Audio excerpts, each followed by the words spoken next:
Now available from National Geographic Home Video. Life, birth, struggle, death. In the wild, where at any moment a predator can suddenly become prey, only one law prevails, the law of survival. For the past 30 years, National Geographic filmmakers have captured nature's beauty and brutality, from the ocean's depths to the top of the world, uncovering and exploring the fascinating story of life on Earth. Join us now as we celebrate our world and all that is in it, in 30 years of National Geographic specials. To explore the true character of India, climb aboard its trains. Every day, 12 million people pass over 38,000 miles of steel. From Bombay's crushing rush hour to the timeless villages of the Himalayas, the world's largest and most intricate railway system connects the present with the past. Travel through a beautiful and complex culture on the last of the locomotives as electric and diesel speed India into its future and steam engines fade into its history. Journey with National Geographic on The Great Indian Railway, the lifeline of a people. Farmers Insurance. Farmers is proud to support this historic program about the home that belongs to America. That's a symbol of where we belong. Because Farmers Insurance is the company that gets you back where you belong. And now, our feature presentation.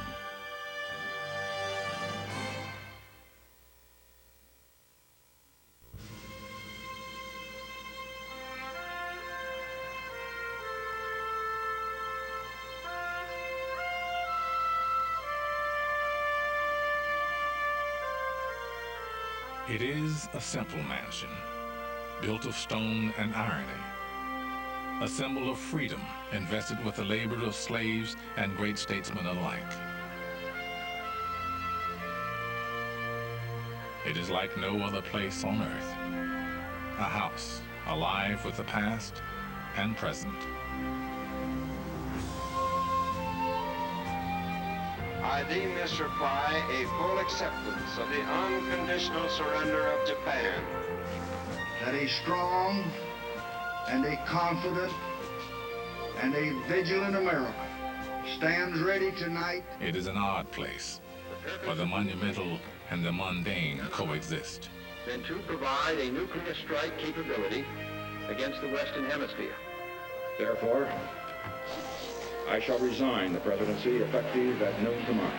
It is where the most critical decisions in our history are made, and where any American can visit. And of all the things that American independence means to you and to me and to our. My fellow Americans, our Constitution works. Here, the people rule.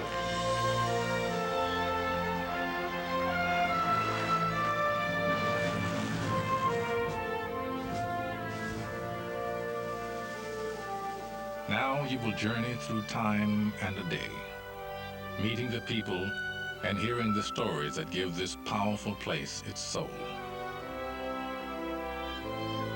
For this is more than just an office, or a monument, or a home. It is an American idea, known as the White House.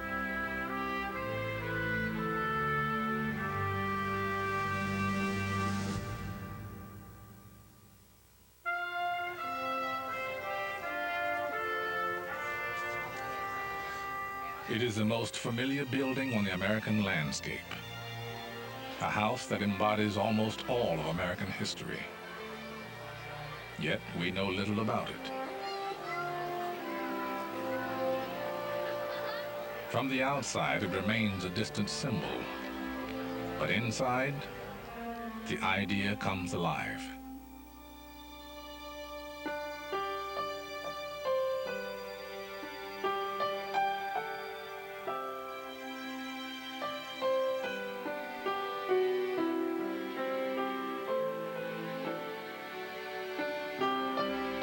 This isn't the biggest house, manier and most.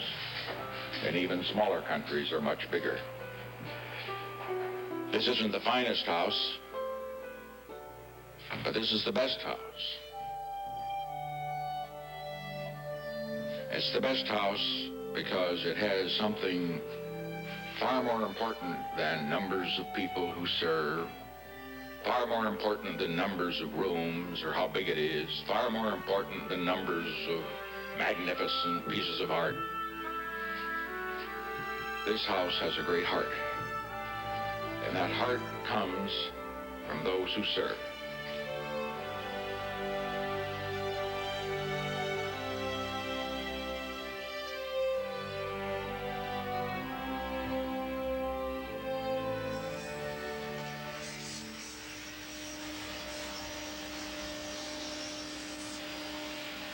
At the White House, there is no such thing as a typical day. For those who serve inside, today will be one of the most intense. These people, stagehands to history, are preparing the House for the visit of Russian President Boris Yeltsin. Hi, Brenda. This is Gary Walters, the White House. How are you today? Fine as jury in. Each time a foreign leader visits the White House, the president has an opportunity to showcase the power and heritage of the nation in a setting that embodies them in every wall, floorboard, and stone. This is the symbol, not only of the presidency, but in the eyes of the world, of the United States of America. Nothing compares to the simplicity and the strength. Nothing in the world like it. The dinners and we'll start off with the private reception again. Very shortly, the Yeltsins will arrive. To ensure a flawless visit, there are briefings on 1,000 details of protocol and timing. But in terms of the movements, the arrival back here by the car, going up to the stage. The high point of the visit will be the state dinner tonight. Dramatic, entertaining, and essential, the state dinner is the ultimate expression of White House power. Not a thing. Not a thing. Okay, we're going to start the escorts out to the South Lawn now. Everyone has More than 200 reporters will cover the visit of the Russian leader. It will begin in a few moments with a carefully orchestrated event called the arrival ceremony. Could you repeat the name again, please? Ladies and gentlemen, this is an audio check from the South Lawn of the White House. Checking 1, 2, 3, 4, 5, 6, 7, 8, 9, 10, 9, 8, 7, 6, 5, 4, 3, 2, 1. I am Mrs. Gore. I am Secretary Christopher. You've got to get enough room for them to get past here. Right. I am Mrs. Shelley Cushfield. Are you excited about being in America? Okay? Forward.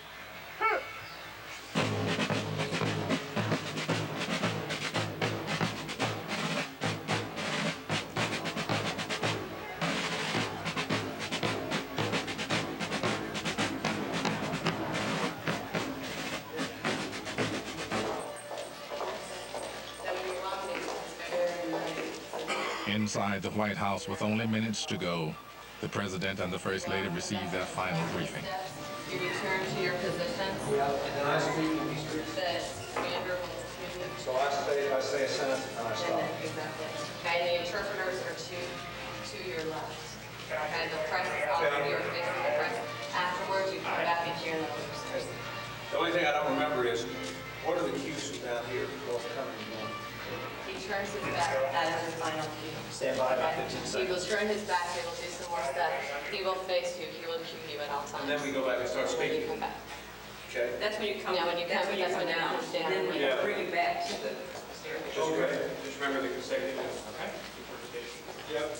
And your remarks are on the podium. Sunglasses? Okay, we ready? Okay. They will open when they pull up.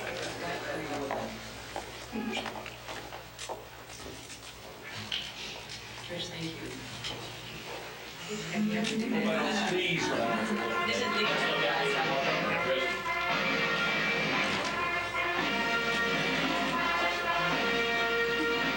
Ladies and gentlemen, the President of the United States and the First Lady.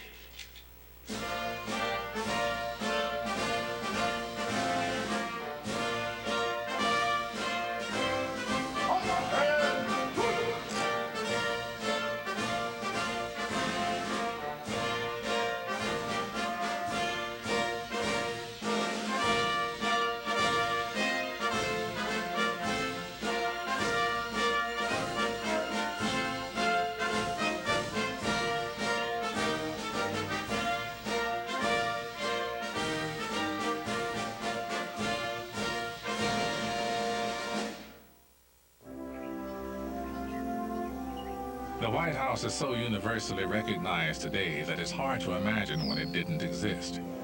But almost 13 years after the United States had declared independence, the city of Washington was still nothing but untamed woodlands. In 1789, Congress agreed to build a new capital city. Ridiculed in New York and Philadelphia, the city and the president's house would never have been built had it not been for one man.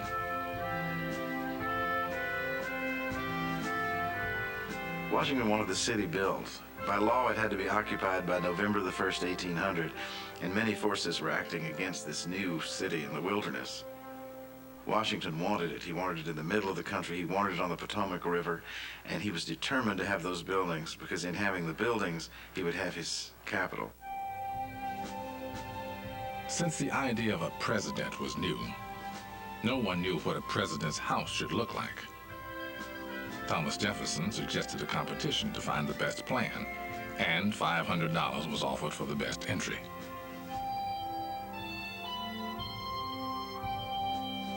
After receiving several uninspired designs, one of them rumored to be from Jefferson himself, Washington remembered an accomplished builder in Charleston, an Irishman named James Hoban. In no time, this James Hoban appears in Philadelphia at the president's house there. They liked each other immediately, and they sketched out some things. Hoban entered the competition, Washington judged the competition, and Hoban won. Its foundations were dug by slaves, the intricate stonework carved by Scottish masons. More than half the workforce were foreign-born. The workers lived at the job site, and each morning received a pound of meat and all the cornbread they could eat. After one especially randy night there, the commissioners overseeing the project closed down the only house of prostitution to have ever operated on the White House grounds. When it was finished, it was immense. A bigger home would not be built in this country until after the Civil War. The floor plan for Washington's house has endured with few changes for more than 200 years. On the east side, a large room for entertaining. The south side features 3 parlors, including the trademark oval-shaped room. On the west, the state dining room. The house closely reflects Mount Vernon, evidence of George Washington's powerful influence on the design and on the presidency.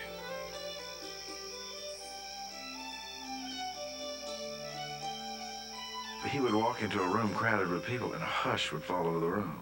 Children would be playing in a room, and there would be silence when he came in. He had a very majestic appearance and way about him.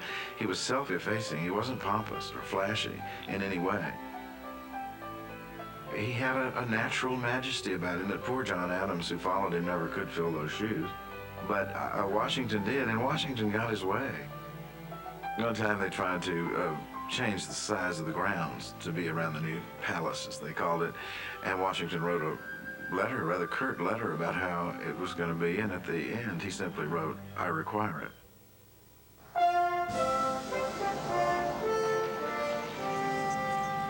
Washington was building more than a house. He was building the presidency.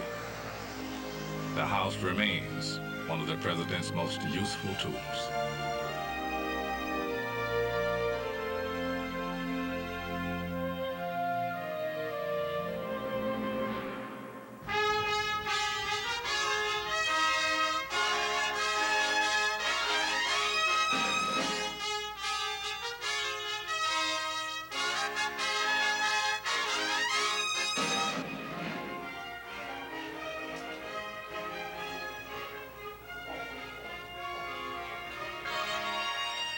Today, the power of the symbol is inescapable, something every visiting leader learns upon arriving.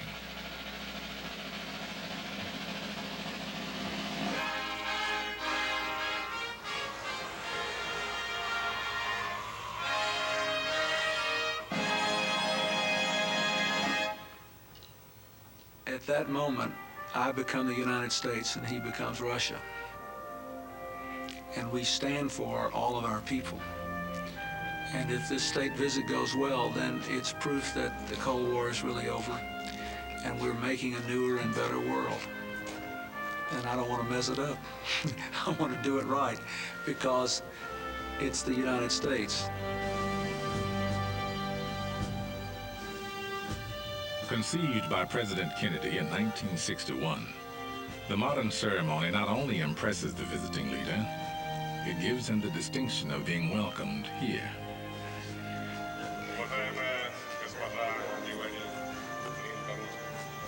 Дамы и господа, искренне рад новой встрече с Америкой. Together we have agreed to safeguard nuclear materials and to shut down plutonium production reactors. Вместе мы согласились обеспечить безопасность ядерных материалов и проблем, таких как терроризм, ухудшение окружающей среды и организованная преступность. Together we can and we will make a difference not only for our own people, but also for men, women, and children all around the world.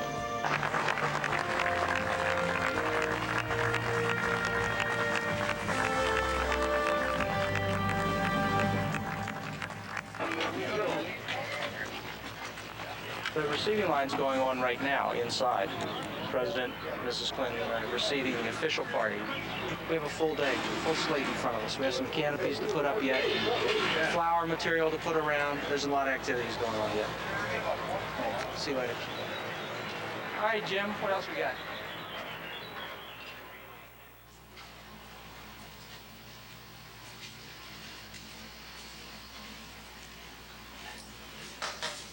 In the White House basement, the first preparations for the state dinner are underway. Here, the butlers will find some of the 1,500 different pieces of china to set tonight's tables. It's one of 100 different tasks the White House staff will finish in their push to the dinner, now 10 hours away. Upstairs, in the entrance hall, a receiving line welcoming the Russian delegation is concluding.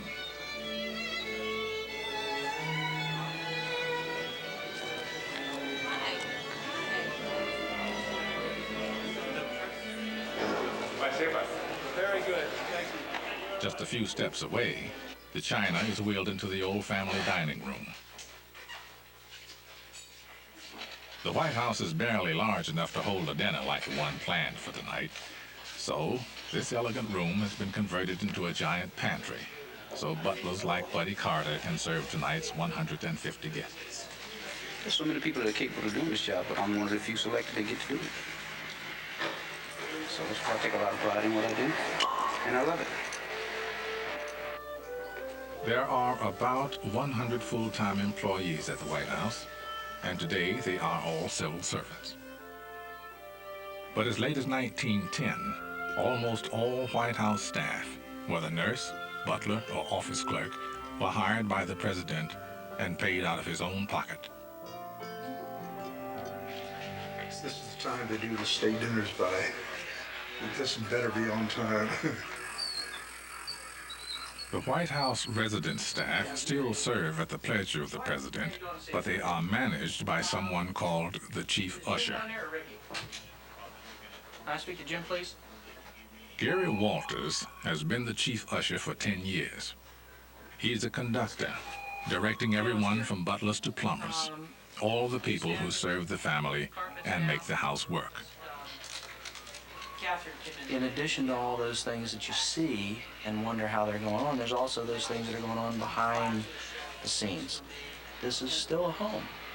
While those activities are going on, you get Chelsea Clinton getting ready to go to school. 2 extra chairs, including Secret Service chairs. Most of the staff end up a career here at the White House and have a feeling of love, awe, responsibility to the presidency in working in the House. I mean, we just don't read it or see it. We actually participate in it. Behind the scenes, to be sure, but we do, which I think is a better place for us to be. There have been only 8 chief ushers in the history of the White House. This small handful of men has prided themselves on lives actively seeking the background, catching the embarrassing moment before it happened, and then slipping unnoticed out of the picture. The most improbably named chief usher was also the longest serving. His name was Ike Hoover, and he arrived here in 1891 to help install the first electric lighting. The presentation of this aviation medal. By the time he left, 42 years later, he had helped manage the House for a third of its life and served 10 presidents.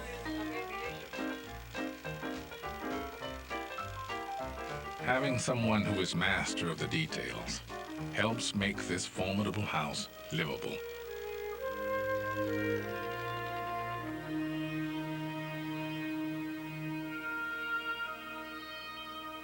When you walk into the White House and know that you're going to be living there, it's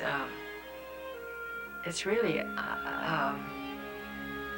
it's a hard feeling to describe. You think, I'm walking into this White House where all these other people walked before me, and all the things that went on. I mean, it's very humbling and awe-inspiring, and takes a little adjusting.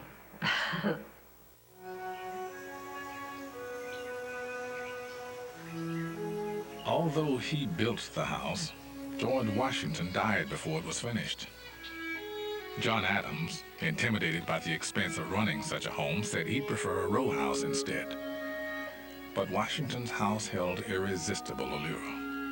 And on the night of November 1, 1800, Adams became the first president to sleep in the White House.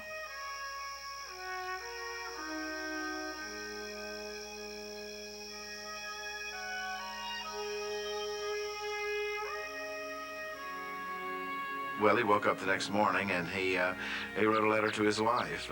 It seemed to settle in on him. And it's really, you might say, the first experience you know of a president having in that house. You see, by now it is the president's house. It seems almost an afterthought, but it's very beautiful. And he says, you know, may heaven bestow the best of blessings on this house, and may none but honest and wise men inhabit it hereafter.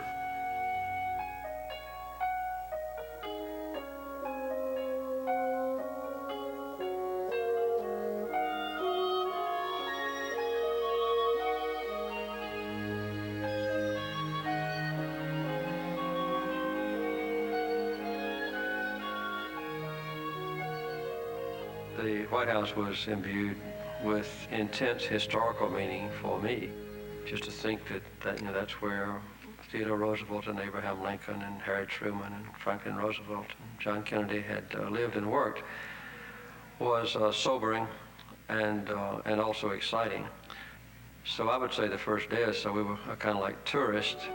Over the White House at Washington. Some occupants were thrust into the place without warning. On April 12, 1945, Vice President Truman was urgently summoned to the White House. When he arrived, Eleanor Roosevelt told him the news. "Harry, the president is dead." A stunned Truman asked if there was anything he could do. Mrs. Roosevelt replied, "Is there anything we can do for you, Harry? For you are the one in trouble now." As formulated by the Roosevelt administration. When the Johnsons entered the White House, the nation was still in mourning for President John Kennedy.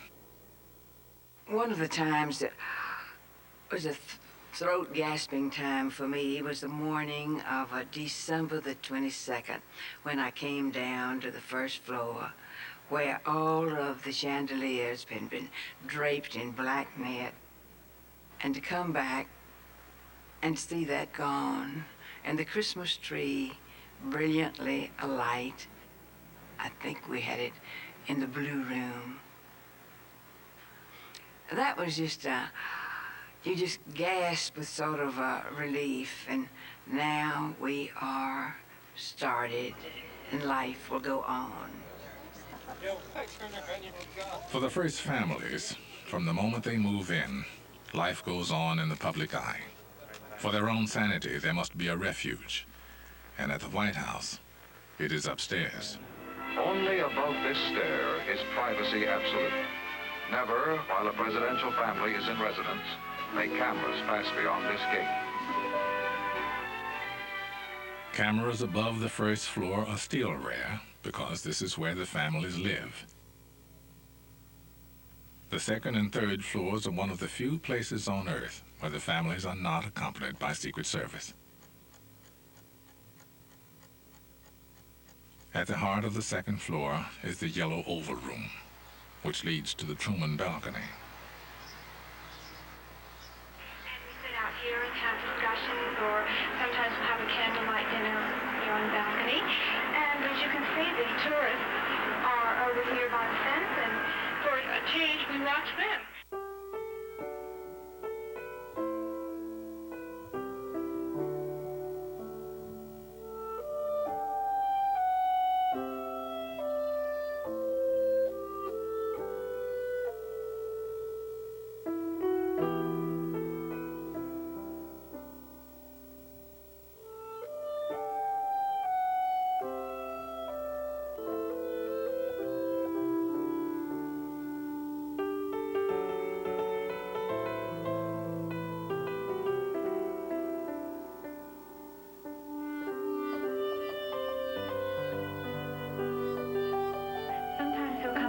After 12 o'clock and work on or think about a problem. Where he usually thinks about these things is in this chair. This is my father's favorite chair there. These rooms provide a haven, a place from everything but history. For me, I would get so caught up in what I was doing that you forget where you are. This is home. But then we'd sit down at dinner and he would be Abraham Lincoln's plate, and then it would all just kind of come back. Here I am in this historic house. It was overwhelming sometimes. While overwhelming, this public housing does come with some useful amenities. Living in the White House is quite a dream for any homemaker. There's somebody to do everything. It's not just the wonderful butlers and maids, but if you need a plumber, all you do is pick up the phone and the plumber's there right away. Well, when President Johnson first came into office, the chief usher called me up and said, the president wants to talk to you about the shower. Says, come up. So I came up, the president stepped off the elevator, going down to the office that morning. So he told me he wanted more water, colder water, and he said, if I have to, I'll go over to the Elms and take my shower. So the first thing I did, I got to show the Elms to see what he had over there. And we came back to the White House. We had perfect for him. We had much better than he had at the Elms. But he wasn't satisfied with that. He wanted 50 degree cold water. He wanted body sprays around him. And then he told me that he wanted a shower 2 feet off the floor. He said, I want a shower head right there. And I said, well, you hold your finger, let me mark that spot. In your home, probably you have about 8 to 10 pounds of running pressure on your shower head when it's running. His was 110 pounds of pressure while it was running. It was like a mini car wash.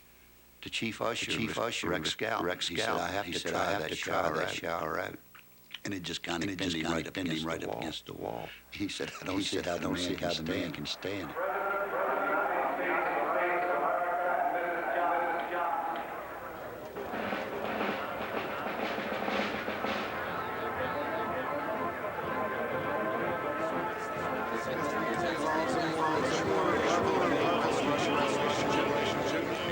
In the Rose Garden, Presidents Clinton and Yeltsin honored two veterans from both nations.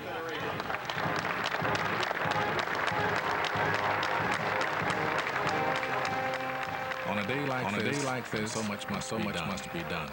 White House staff earned their pay. In the room, still passing? Still passing? No, we don't pass. While they're waiting, put this one over there, and do another one. The employees are like this because everybody sees, like you got different departments and everything like that. But it's not operated that way. You see something that needs to be done, regardless of which department it is, you do it. That's why we say it's like a family.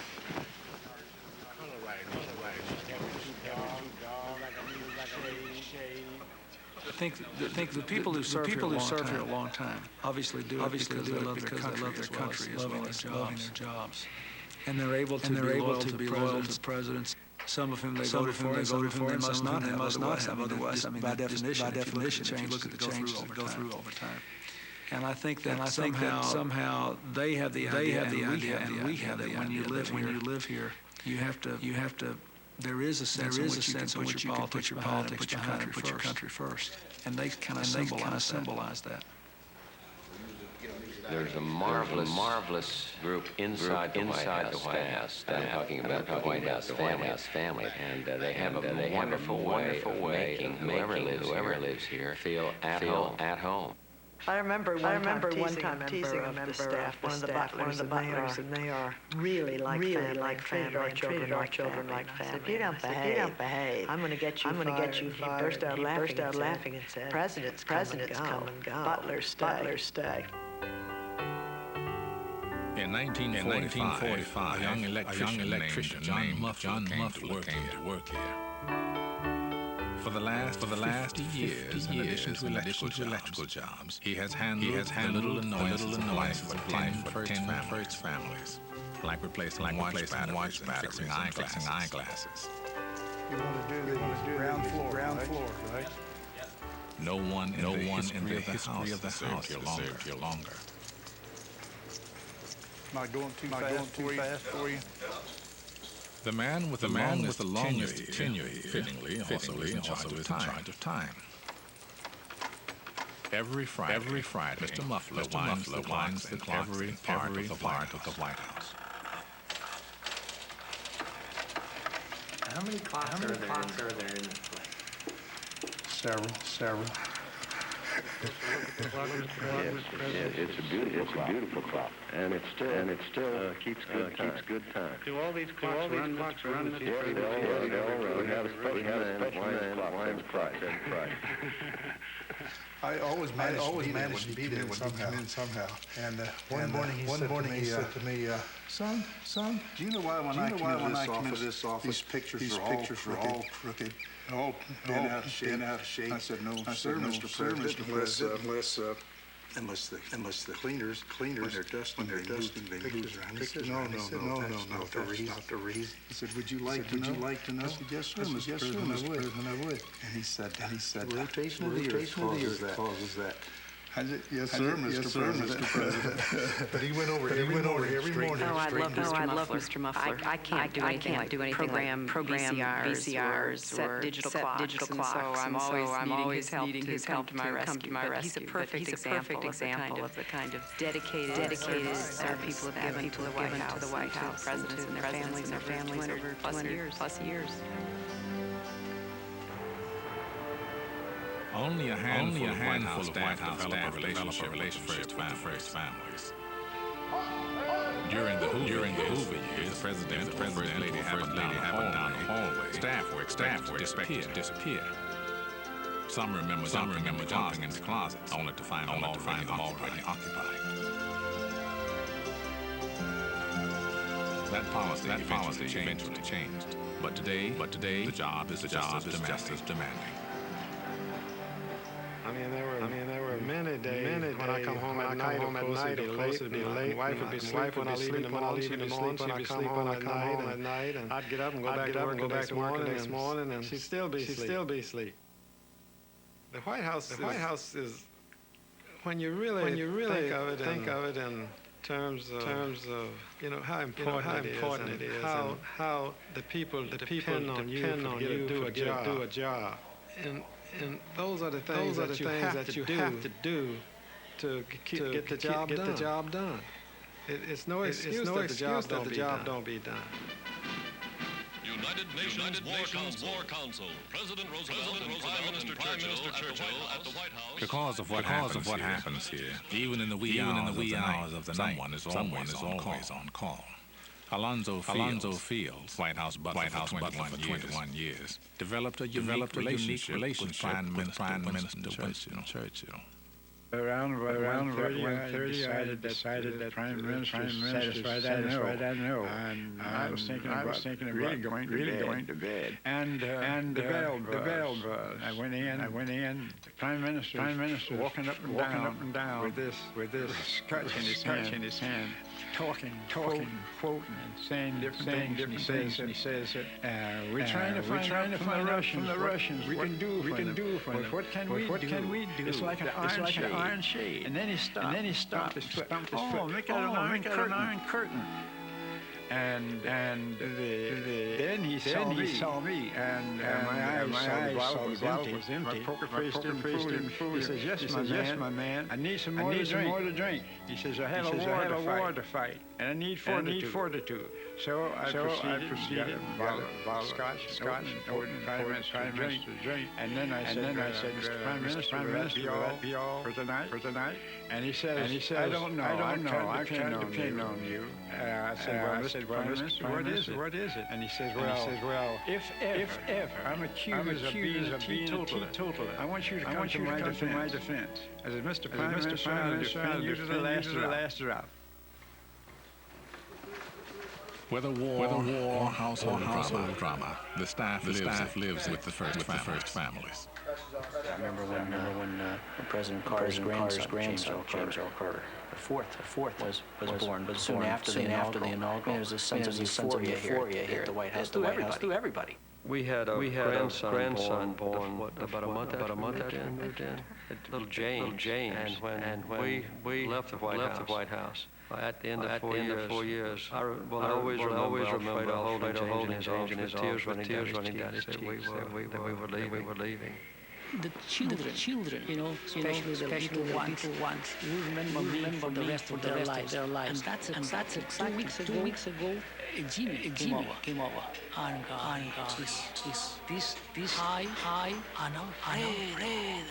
and I was teaching him, he was ready while I was in the food because I was taking care of him.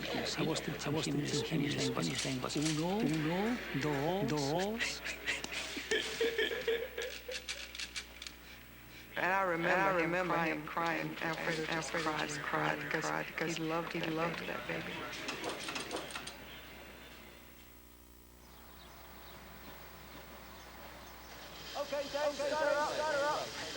Today, the great sandstone walls of the home are being restored. Patrick Plunkett is the master mason. It's 200 years old. It's showing signs of age. Some very badly decayed stones that have been messed around with over the years with all sorts of different cement patches. It needs some tender loving care, if you like.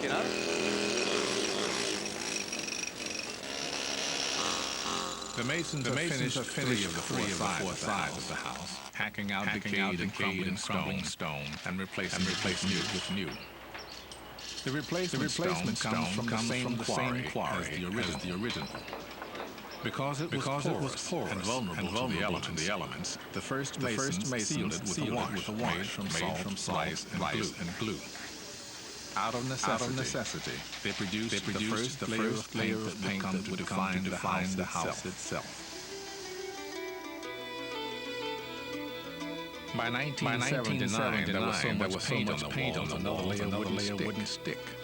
After removing some 32 coats of white paint, workers made a remarkable discovery. Burn marks from the most humiliating event in White House history. It's hard to imagine today, but back in the Madison administration during the War of 1812, the British Army captured the city of Washington and burned the White House. The Madisons were trying to keep a cheery face on it all, and they had a dinner party. And some of the most amusing letters in the Madison papers are regrets, particular dinner party that night in August. Lo and behold, you could hear the gunfire. Mrs. Madison finally fled herself, left the house alone with Paul Jennings, a slave. Jennings was to bank the fire, ironically, to keep it from burning down. Well, the British came in at 11 at night to start the dinner. The officers sat down and had the dinner. Furniture was piled up in the rooms, and the lamp on, the windows broken out. And at about 1 a.m., the British stood with flaming javelins in a circle around the house. Lieutenant Pratt fired his pistol. Javelins were thrown in the house and exploded. Mrs. William Thornton, the British citizen, was there, glowed like a great plum cake. The White House was reduced to ashes, the stone walls of General Washington cherished so.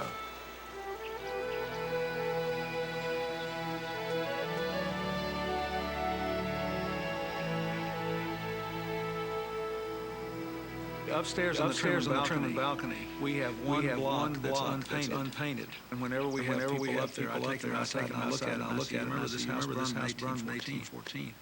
I look at it every time we have any kind of international incident. When Captain O'Grady was rescued out of Bosnia, I went out on the Truman balcony and I looked at the burn marks. But I'm very aware every day I go to work about how this house carries the whole story of America and how we're still creating that story and what our obligations are.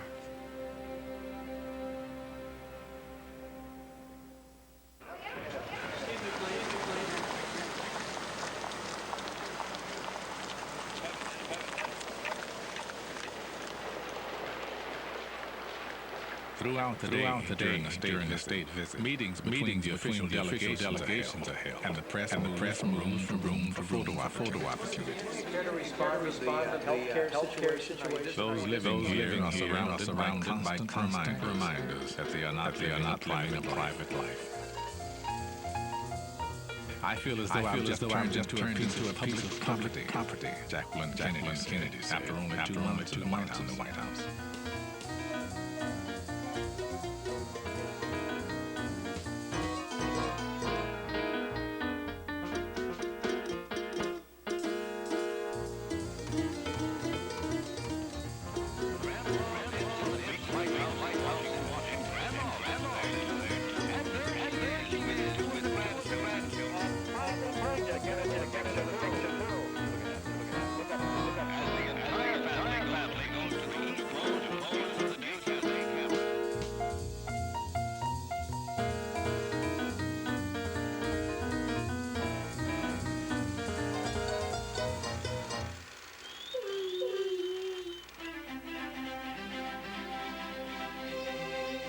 The incessant activity swirling around the White House belies the fact that it sits in the middle of a quiet 18-acre garden.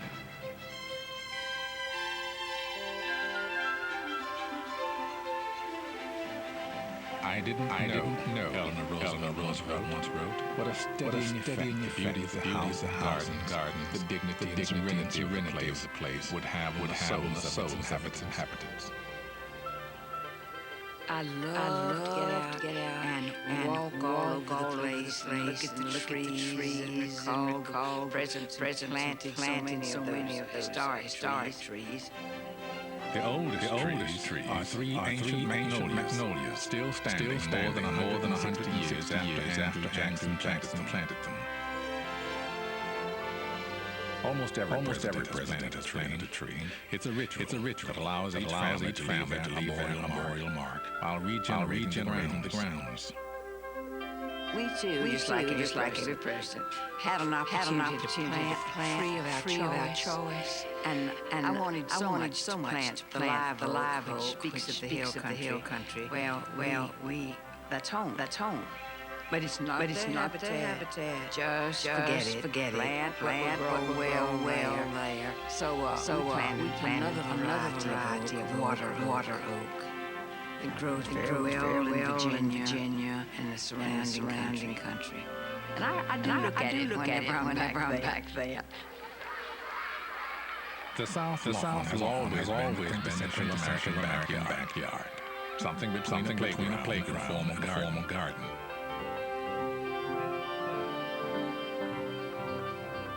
President Wilson kept a flock of sheep here, and he also welcomed Gyro.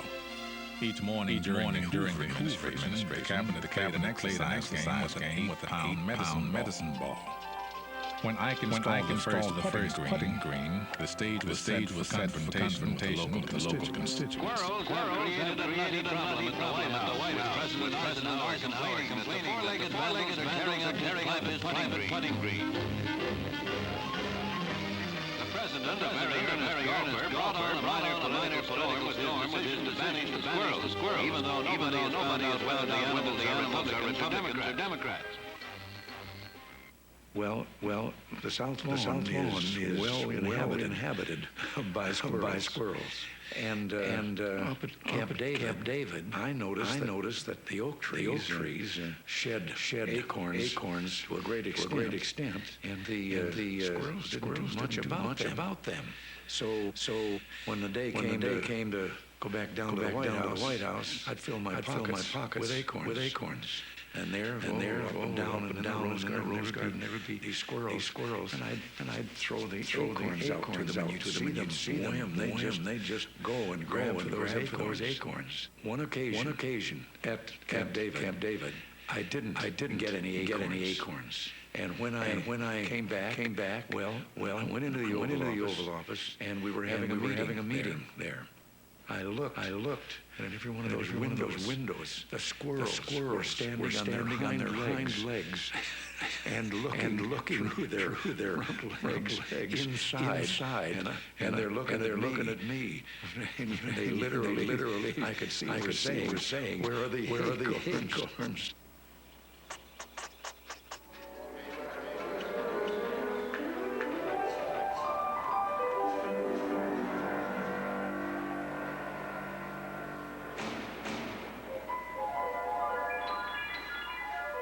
At about 3 p.m., the pianist for tonight's entertainment practices in the East Room. One floor below, in the White House kitchen, Chef Walter Scheib is gearing up for dinner. Now, only 5 hours away.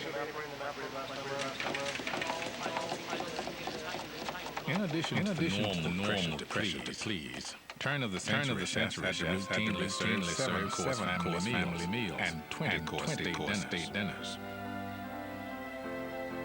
The pleasures of these meals were not lost on President Taft, who tipped the scales at more than 300 pounds.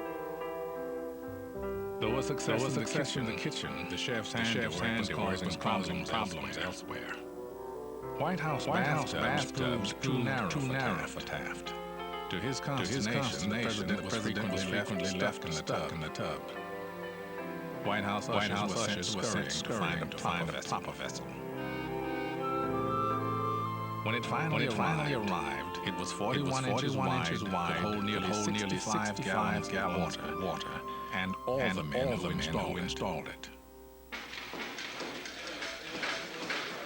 Tonight's guests will be served low-fat, yet elegant fare.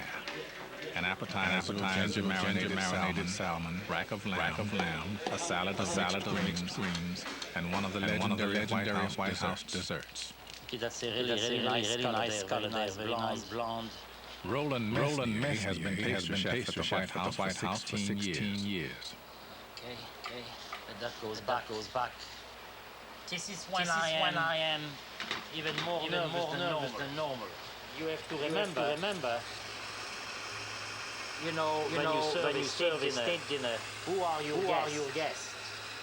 The dining room is filled with extremely people that have been everywhere, that have tasted all sort of food, and our job is to make sure that the guest will leave the White House feeling that the President and Mrs. Clinton did an excellent job receiving the guest, not the pastry, nor anybody else, but the President and the First Lady. That has to be very well understood. And I think if you can do that, then I think you do your job fairly well. Messier's almond baskets will be the dinner's grand finale. Oh, yeah. Not only It's a type of culinary touch that has always attracted the attention of gourmets, including Julia Child. who was born in Switzerland. While history has recorded the names of almost every White House chef, the names and lives of the kitchen assistants, the servants who toiled on the staff, have gone largely unrecorded.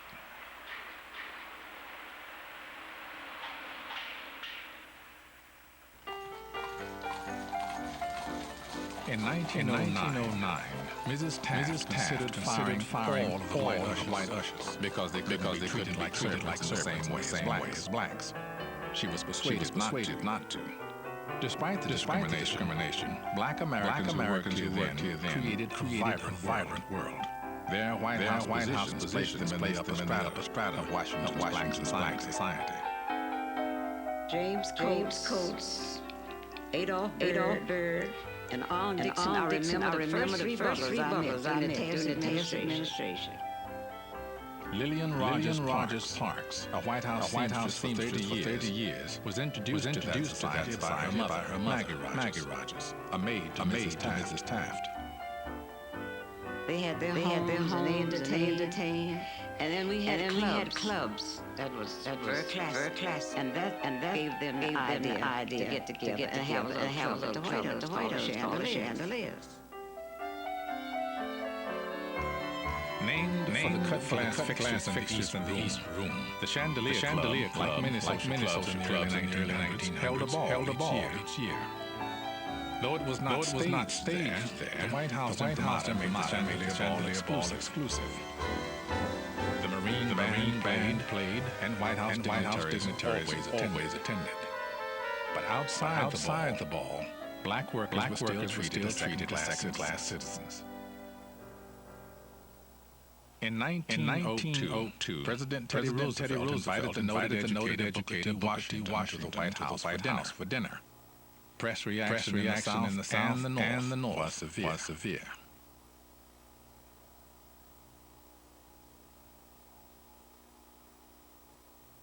Roosevelt was chastened. No black American received another social invitation to the White House for 28 years.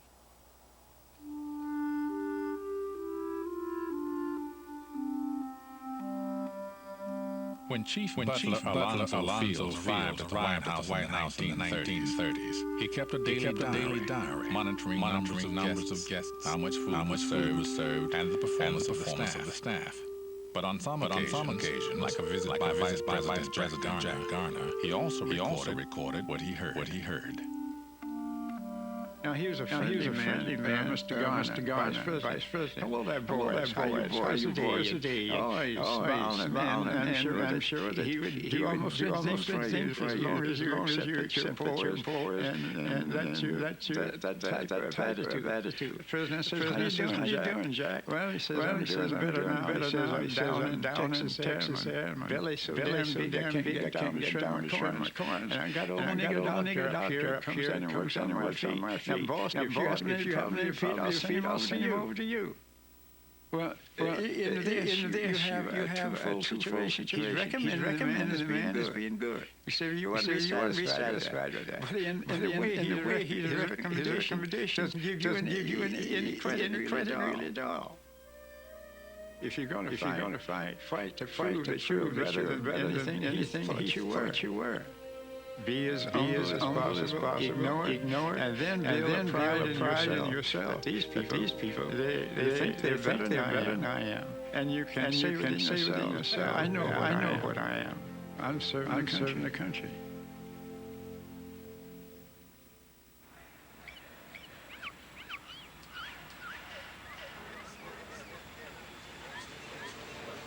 In the entrance hall, the honor guard practice ceremonial march later this evening. They are performing a kind of ritual that helps define become a national shrine.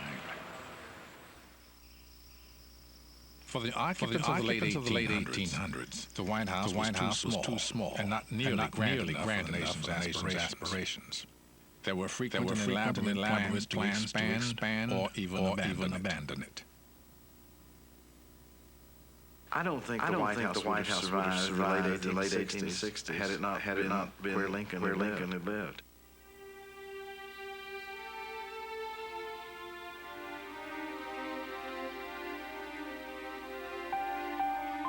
think of Lincoln in his nightshirt going down the hall, the wind blowing, and his dreams that his secretary told about, his wife's problems, child's death. It all happened in the White House. It's from the White House he left in his carriage to go to Ford's Theater. It was the White House that was brought back dead. It's not too excessive to say that Lincoln sanctified the White House. Shortly after Lincoln's death, the first White House photograph became publicly available. By the 1870s, images of Lincoln's house were everywhere. But for many, simply having a picture wasn't enough. Local police records reports of otherwise respectable young ladies being arrested for clipping tassels from White House chairs. Law-abiding relics could actually purchase White House furnishings. Throughout the 19th century, china, chairs, and carpets were routinely auctioned to raise money to redecorate the house.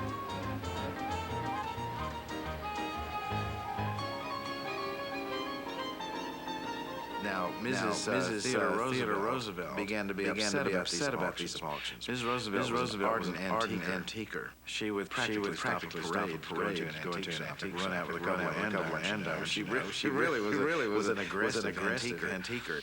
And she would go in shops and she'd see a piece of White House china for sale. She thought this was undignified. So the practice started then when White House china was beyond use. Put in toe sacks and smashed. If you inherit a cup and saucer from great-grandmother, I think you better hide it. She probably swiped it. Our fascination with the house is driven not just by its history, but by the uncanny truth about who is to live there. It is true, literally true. No one can deny it, madam. Your son certainly can wind up in the White House. Of course, the odds against your boy are 1 million. The odds are even worse today. But the possibility of it makes the idea of the people's house seem plausible. Up until World War II, visitors could walk right in and wander through the state floor parlors. If they chose, they could leave their card with the doorman. Later that day, they would receive an invitation to a tea or other White House social event. And that got so democratized. People would pay a cab driver, and he would take 20 cards, and he'd go back and drive under the portico, and the butler would come out and tray in the car window, and pile the cards on there, taking the invitations would go out. I was talking to a man the other day who had a convertible around the World War II period, and it started to rain, and he couldn't get to the top, so he just drove in the White House under the North Portico and put his top and drove on. Don't do that today. That's the way it used to be done. When Roosevelt was president, until the Second World War, every weekend, Sunday afternoon, during the warm weather, people could picnic on the backyard here. You know, it's just different now. When people abuse their freedom, then we have to live with more restrictions. And so it's regrettable, but we still try to keep this house accessible. Because after all, we're just temporary residents here. It belongs to the people of the United States. That's what democracy is all about.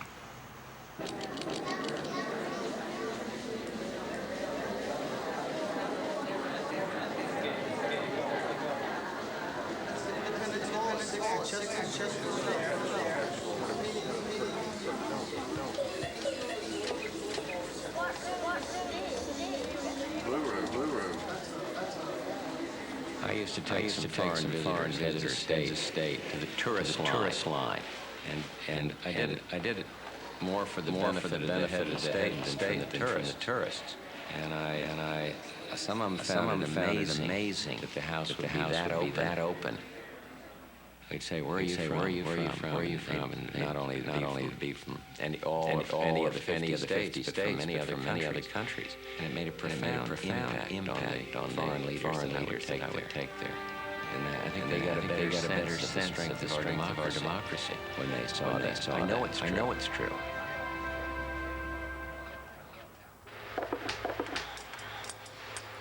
Now this is what we call pulled sugar, which is simple water, glucose, and lemon juice. With only hours to go before the evening begins. Pastry chef Roland Messier is finishing tonight's grand finale. Until you feel that the Rubens is wide enough, because as you pull it thin, you will get narrow on you. That's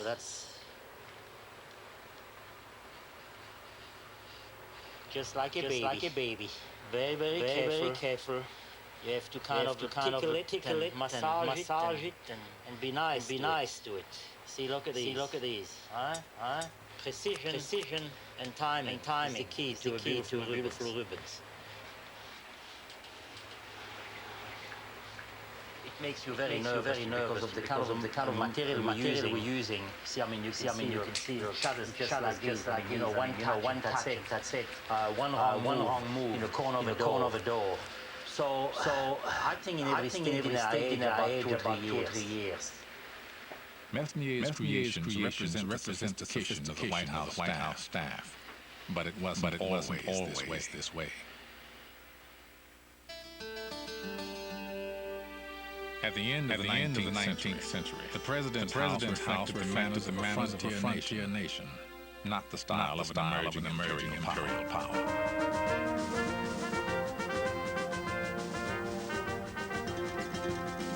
It was a home comparable to many other residences beginning. And then enormous demands came upon, and we had a rather imperial community come to Washington. General Grant, he went out and got orderly. In the military, there was a friend of his to be the chef. And they had a state dinner here. Apple pie came out, big slabs of roast gravy dripping off the plates, and his grand mortified. These ambassadors didn't know what to do. Get on the floor and chew it or what? By 1902, a brilliant young man named George Corson had changed all of that. At Roosevelt's request, he created an almost White House style that redefined the House of the new century. Cortelyou wrote a series of guidebooks for the staff. And then they could find rules on everything from how to stage a state dinner to how the staff, including the president, should dress for work. The most interesting one to me is the customs for riding horseback with the president. Your stirrup was never to go forward of his, and he would nod if you were to fall back. And someone else could come forward and ride alongside him and talk. And of course, with Theodore Roosevelt was a wild man on a horse. He was jumping and going through creeks. People were following. As part of the new look, Teddy Roosevelt officially changed the name of the mansion. The new letterhead read simply White House, Washington.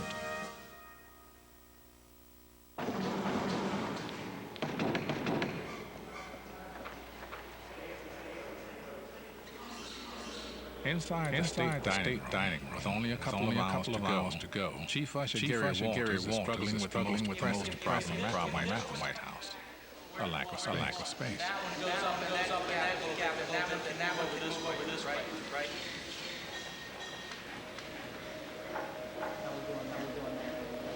Can we offset one of those?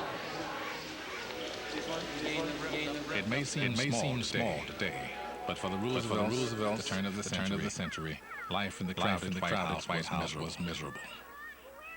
Along with their six children, the President and First Lady were crammed into only 8 rooms in the west end of the second floor.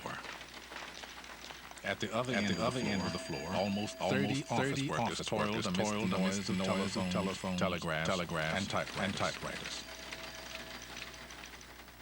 Roosevelt solved the space problem and changed the house forever by building a new wing for his staff. It is in the West Wing, not in the House itself, that the most famous room in America stands, the Oval Office.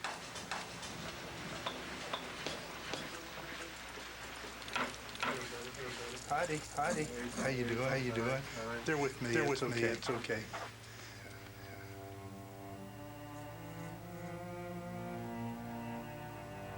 Frankly, definitely there is danger ahead.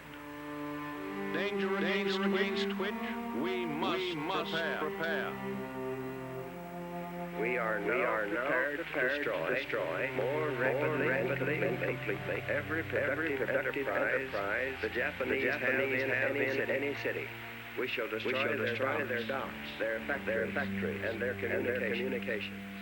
Shall be the policy of the station to regard any missile launched from Cuba against any nation in the Western Hemisphere as an attack by the Soviet United States.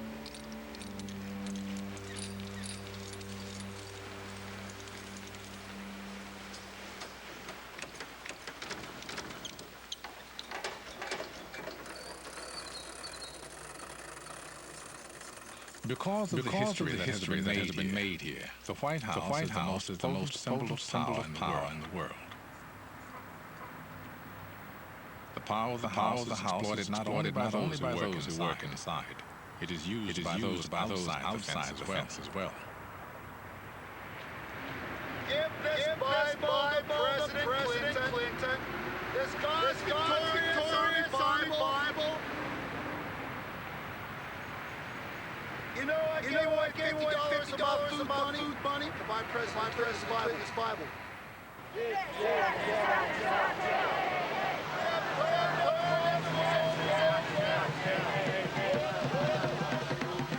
What America really needs is not all around. Agitate the hell out of President. I mean, he's a big cheat. Lord bless you, Mr. President.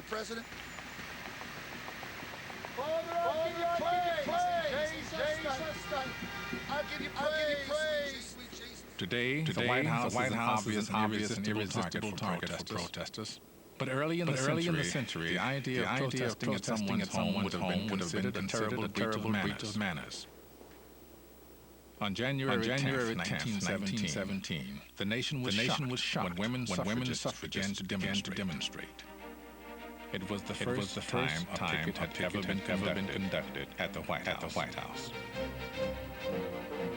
The New York Times described it as petty and monstrous. Others called the picketing a piece of impudence, deluded and dangerous. The nation, one editor wrote, is shamed.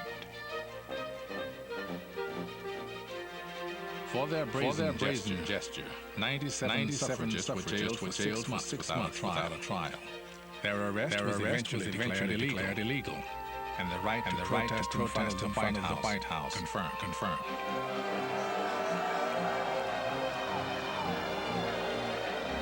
Our book of peace is a book of 38,000 authors. Each one of which says this consideration, we demand that protect us out of war making.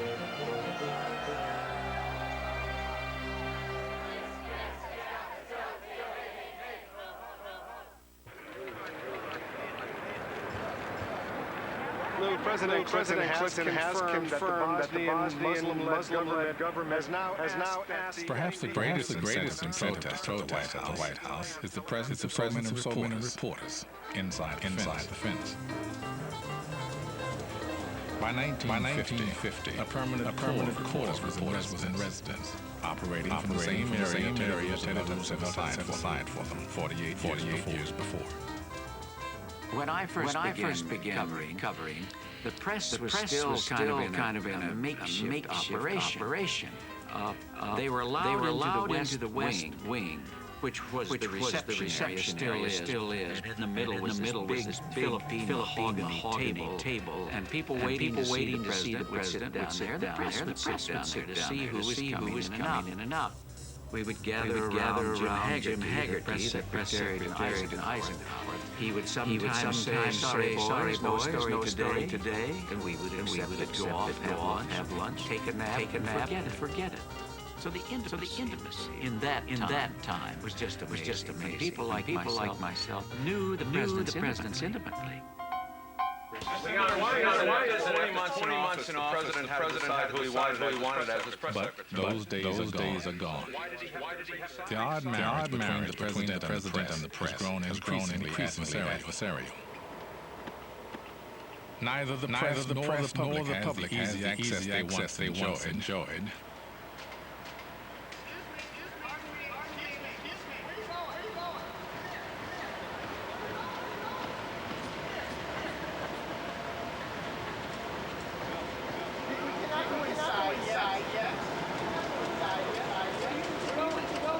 last time a reporter could wonder around the West White House, 30 years past. The last time anyone can walk off the street and shake hands with the president is more than 70 years past. Access to the White House has always reflected the society around it. Today is no exception. It's a panic at the White House.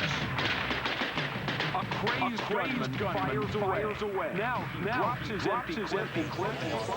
Secret Service.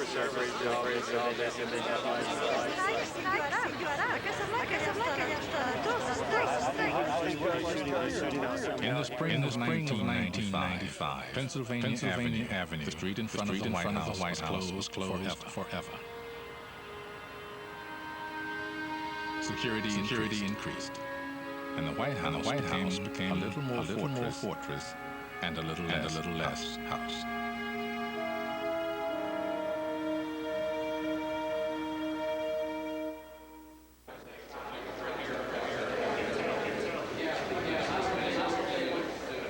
By 6 o'clock, an hour before the first guests arrive, the White House staff is in a final preparation.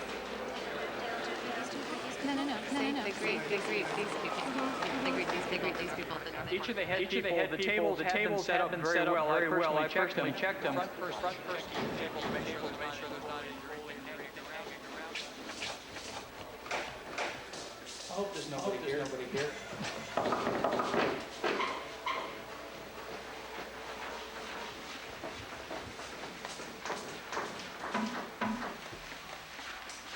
Those Monday chores to be done.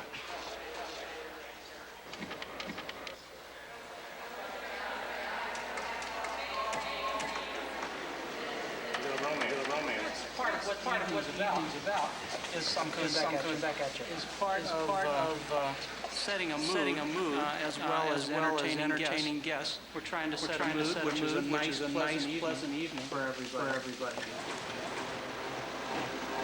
Since any of these plates could be the president's, each has to be perfect.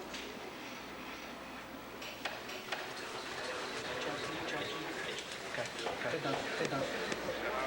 You gotta know what you're doing. Not just anyone can serve the president and his guests. Besides careful training, each of these waiters has undergone an FBI background check. The state dining room, like the rest of the house, is ready. But Gary Walters isn't taking any chances. If the chief usher had made a similar inspection of the house 45 years ago, he would have found a few things out of place. In 1948, the White House was completely gutted. The floors that Jackson and Lincoln Roosevelt had walked across were gone. By 1947, with the house crumbling around them, the Trumans moved out. Not since 1814, when the Madisons retreated from the British, had a president forced to abandon the White House. The house had been used hard. Everybody's in a hurry. The clock goes like that. When you needed a new bathroom, you just drilled the timbers and sent pipes through. If you needed a sink, if you needed wiring, drill was like a cheese. Plaster was powdered down to the chandeliers, and one of the chandeliers chopped down a few links on the chain.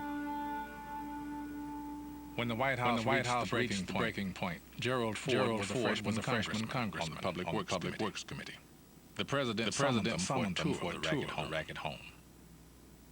I can still recall vividly his taking us into the East Room, pointing to a corner where the ceiling had sagged 18 inches. And he said under no circumstances would he stay there with his family. Truman was working on sacred ground. He had to save the old house, but build a new one in its place. Workers saved the doors, fireplace mantles, and windows. They copied the details they couldn't remove. As they rebuilt it, the inside of the house was put back exactly as before. Though it was now constructed of steel and concrete, Jefferson and Lincoln would have easily recognized their old home. You know, when you think about it, President Truman and George Washington did the most to the whole place. But it took a President Truman to do it. An antiquarian had nightmares. Oh my goodness, the original beams that Truman said original beams. Cut them into boards and paneled the basement rooms with them. And the idea is preserved. That's really what it is. The idea of the house in the symbol is bigger than any material part of it. And that has remained intact and is really more powerful than ever today.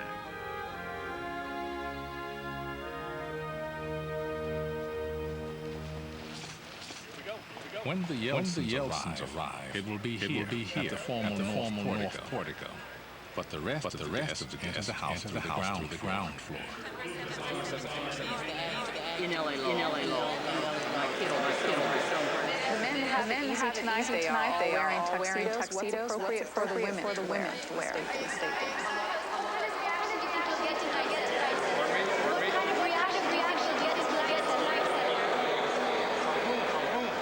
These people are all the attention betrays our fascination for these people, for they are stand-ins. The photographers open the house. Their images take us there to visit, to dine with the president, because the vast majority of us cannot. On the left there, Spielberg.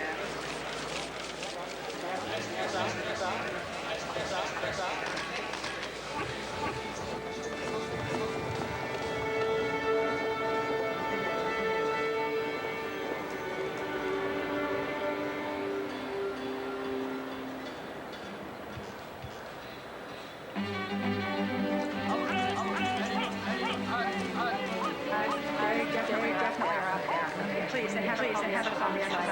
Thanks. We need to keep an open line. We need to keep an open line. Okay, all the guys on the train.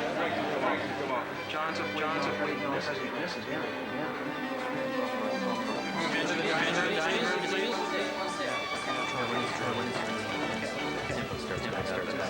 If you ever forget that they're I guess. I just tried somebody out. They're coming. Where are they? By the time the president and first lady reach the first floor, everything is ready. All the preparations have led to this moment. Now all they need are guests.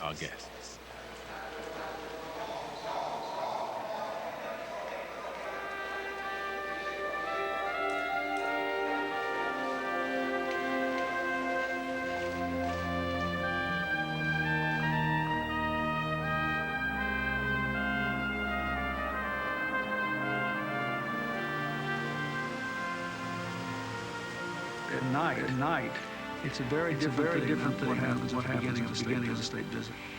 We will have worked all day long. And the visible leader had been a success or moderate success, or maybe not so successful. But what you want to do at night is at least seal the best possible relationship you can between the leaders and the countries. So at night, you really just want them to enjoy themselves. You want them to have a good dinner, to say what they want to say at the toast, and just be glad that they could be there.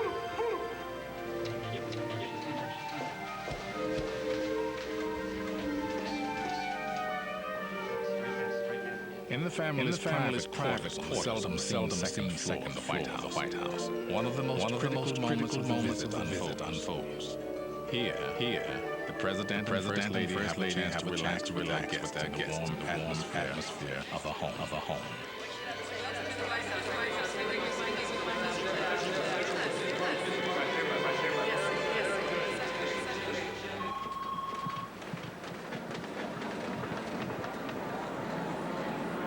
The press waits at the foot of the grand stair, where in a moment, one of the most formal ceremonies of the state visit will occur. The presidential entrance march.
The receiving line is charged with excitement because famous as the guests may be, they are about to meet the two most powerful men in the world.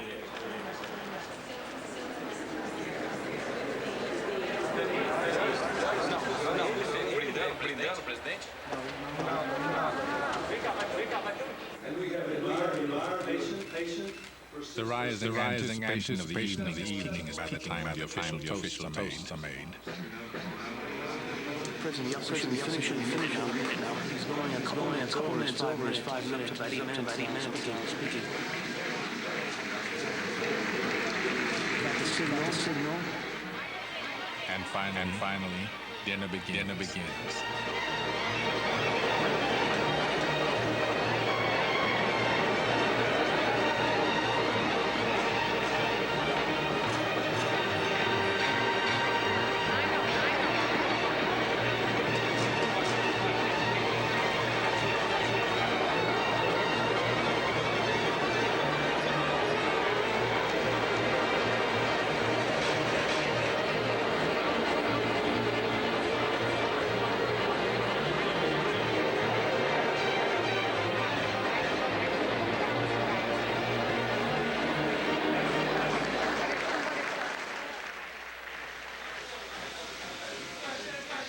While dinner continues upstairs, downstairs the staff is back in avalanche of dishes.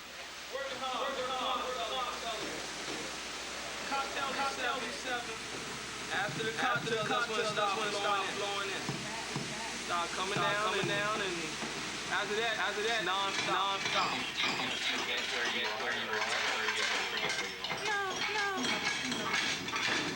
You in the kitchen,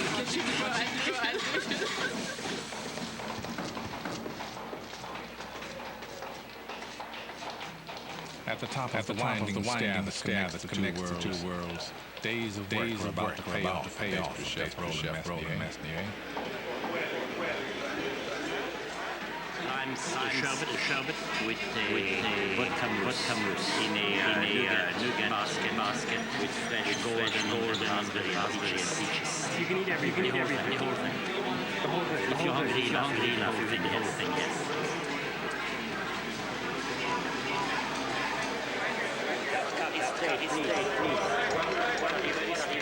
On evenings like these, dinner is followed by a performance in the East Room.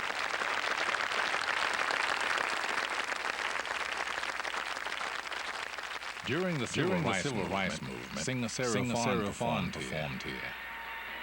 At the end of the evening, a staff member found her in her dressing room. When asked what was wrong, she said, "Nothing is the matter. It's just that 20 years ago when I came to Washington, I couldn't even get a hotel room. And tonight I sang for the President of the United States in the White House. And then he asked me to dance with him. It is more than I can stand."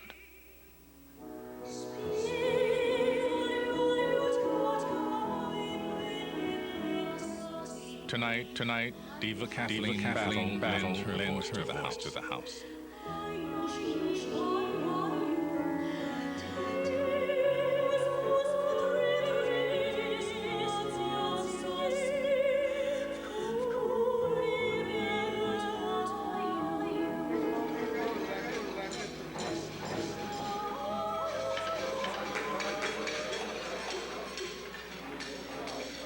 I think one of the attractions of the White House, thing that makes it so precious in our country, is the fact that a family really is living there every day. That it's a center not only of political power and prestige on a global basis, but has that human touch of individuals enjoying life within those, I guess you might say, hallowed halls.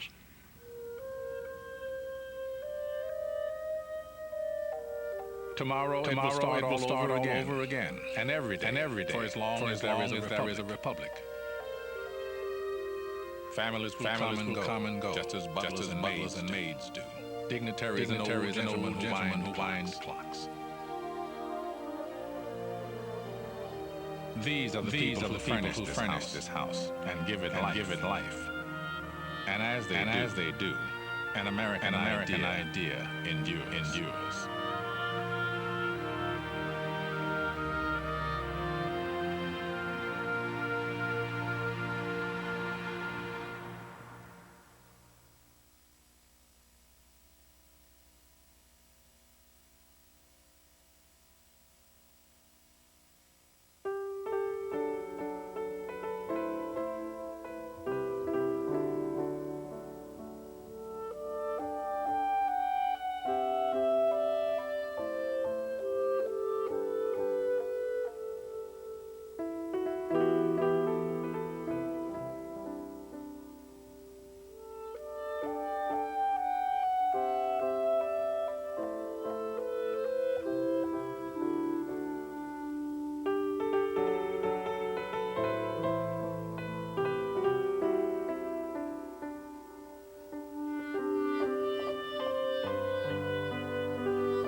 Farmers Insurance. Farmers is proud to support this historic program about the home that belongs to America. That's a symbol of where we belong.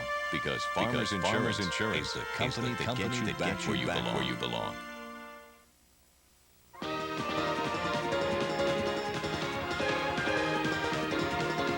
We hope you enjoyed this presentation. National Geographic Video Library.